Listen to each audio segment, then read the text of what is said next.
பின்னாடி இருக்கிற இந்த தூணோட உயரம் 100 அடி. இப்ப சென்னை கத்திப்பாரா ஃபிளைஓவருக்கு பக்கத்துல அந்த தூணை கட்டிட்டு இருக்காங்க. இப்போ சிட்டிக்கு நடுவுல இவ்வளவு உயரமான தூணை கட்டுறாங்க அப்படிங்கறதே ஒரு ஆச்சரியமான விஷயம் தான். ஆனா அதை விட ஆச்சரியமான ஒரு விஷயம் என்னன்னா, இப்போ இதே மாதிரி மொத்தம் 5 தூண் இங்க பெருசா வந்துட்டு இருக்கு. இந்த 5 தூண் ஒன்னா சேர்ந்து ஒரு கர்வ் ஒன்று உருவாக்குது. 125 மீட்டர் ரேடியஸ். இதை கட்டுறது நார்மலான விஷயம் கிடையாது, கொஞ்சம் சவாலான காரியம் தான். இதை சரியா செஞ்சு முடிக்கிறதுக்காக 2 முக்கியமான தொழில்நுட்பங்களை பயன்படுத்துறாங்க. ஒன்று பேலன்ஸ்டு கேன்டிலீவர், இன்னொன்று போஸ்ட் டென்ஷனிங். இதுல பேலன்ஸ்டு கேன்டிலீவர் எப்படி வேலை செய்யுது அப்படிங்கறத முதல்ல பார்த்துக்கலாம். இப்போ பொதுவா சென்னை மெட்ரோ ட்ரெயின்ஸை பொறுத்த வரைக்கும் அந்த மெட்ரோ ட்ரெயின் பயணிச்சு போகுது இல்லையா, அதுக்கு கீழே இருக்கக்கூடிய அந்த ஸ்பேன் எல்லாமே யூ ஷேப்டு கர்டர்ல தான் போடுவாங்க. இப்போ இந்த யூ ஷேப்டு கர்டரை பொறுத்த வரைக்கும் பொதுவாக எல்லா இடங்களும் என்ன பண்ணுவாங்க அப்படின்னா, வெளியில ப்ரீகாஸ்டா ரெடி பண்ணி எடுத்து அந்த கிரேன்ஸ்லாம் வச்சு கொஞ்சம் கொஞ்சமா லிஃப்ட் பண்ணி மேலே வைப்பாங்க.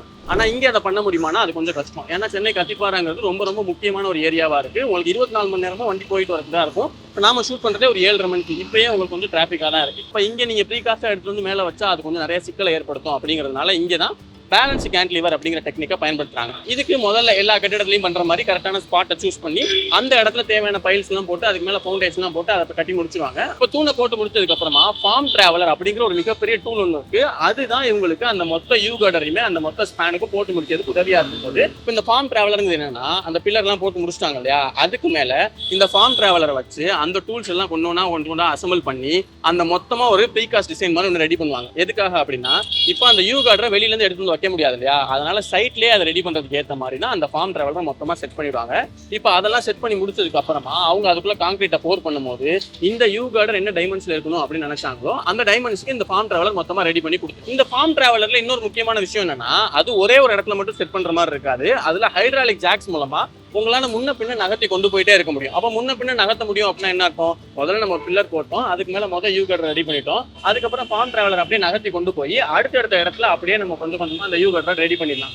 இதை ஏன் பேலன்ஸ்டு கேன்டிலீவர் அப்படின்னு சொல்றாங்கன்னா, 2 சைடுமே சமமா இருக்கிற மாதிரி தான் அவங்க அந்த யூ கர்டர் ரெடி பண்ணிட்டே போவாங்க. அந்த ஸ்பேன் இந்த தூணுக்கு 2 பக்கமே ஈக்குவலா தான் அப்படியே ரெடி ஆகிட்டே போயிட்டு இருக்கும். இது ஏன் அப்படின்னு பார்த்தோம்னா, இப்போ தூண் ஏற்கனவே 100 அடி உயரத்துல இருக்கு. இதுக்கு பக்கத்துல நீங்க நல்லா வெயிட்டா இருக்கக்கூடிய கான்கிரீட் எல்லாம் போர் பண்ணி தான் இதெல்லாம் ரெடி பண்றீங்க. அப்போ இதெல்லாம் ரெடி பண்ணும்போது ஒரு பக்கத்துல மட்டுமே அதிகமா கொண்டு போயிட்டே இருந்தீங்க அப்படின்னா, அது பின்னாடி ஏதோ மழை பெய்யும் போதோ இல்ல ஒரு புயல் மாதிரி ஏதோ வரும்போதோ அதை பாதிக்கிறதுக்கு, கன்ஸ்ட்ரக்ஷன் பண்ணும் போதே பாதிக்கிறதுக்கு வாய்ப்பு இருக்கு இல்லையா.